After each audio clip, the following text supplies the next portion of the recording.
ఎండిపోతున్నాయి, గొలికెళ్ళింది. ఒక నెల రోజులు అయితే ఇక చేతికి వచ్చేటి. మా పరిస్థితి ఏంటి? ఇప్పుడు లోన్ కట్టాలి, ఇవన్నీ కట్టాలి, బయట ఇబ్బందులు అందరికీ, ఫర్టిలైజర్లు కట్టాలి, ఇవన్నీ ఎట్లా సార్ మా పరిస్థితి? కొంచెం ఇవన్నీ నీళ్ళు వచ్చి పరిస్థితి ఈ ప్రభుత్వంలో సార్, ఈ ప్రభుత్వంలో కాలువ అక్కడక్కడ అయింది. మరి మొదటి నుండి ఎందుకు కావాలి? అప్పటి నుండి అత్తిప్పు రాపోనా?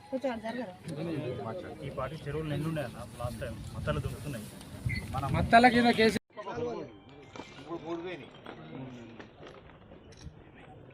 యూరియా పరిస్థితి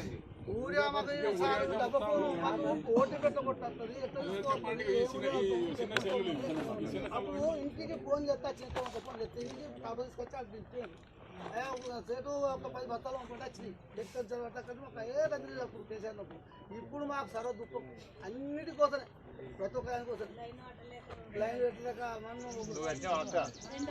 రెండు మోటార్లు నడవడం ద్వారా ఈ ప్రాంతంలో చెరువులన్నీ నింపి జాలు కాలువల ద్వారా రైతాంగానికి నీళ్లు అందుబాటులో ఉండేది, బావులల్లో నీళ్లు ఉండేవి. కానీ ప్రభుత్వం వచ్చిన తర్వాత ఒకే ఒక్క మోటార్ నారాయణపూర్ ప్రాజెక్టులో నడపడం వల్ల కానీ, లేదా మిగతా కాలువ పనులు పూర్తి చేయకపోవడం వల్ల ఇక్కడ దాదాపు ఒక గోపాలరావుపల్లి గ్రామంలోనే 400-500 ఎకరాల్లో పంట ఎండిపోయే పరిస్థితి ఉంది.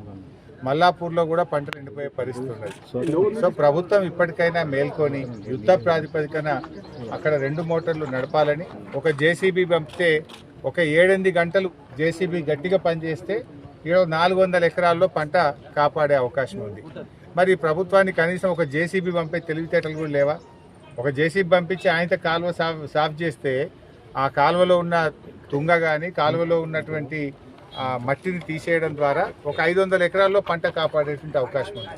వెంటనే ప్రభుత్వం స్పందించాలని, నారాయణపూర్లో 2 మోటార్లు నడపాలని, కాలువను పూర్తిగా తీసి రైతాంగానికి నీళ్లు అందించి పంటలు కాపాడాలని చెప్పి ఈ గోపాలరావుపురం ప్రజల పక్షాన, రైతుల పక్షాన మేము ప్రభుత్వాన్ని డిమాండ్ చేస్తా ఉన్నాం.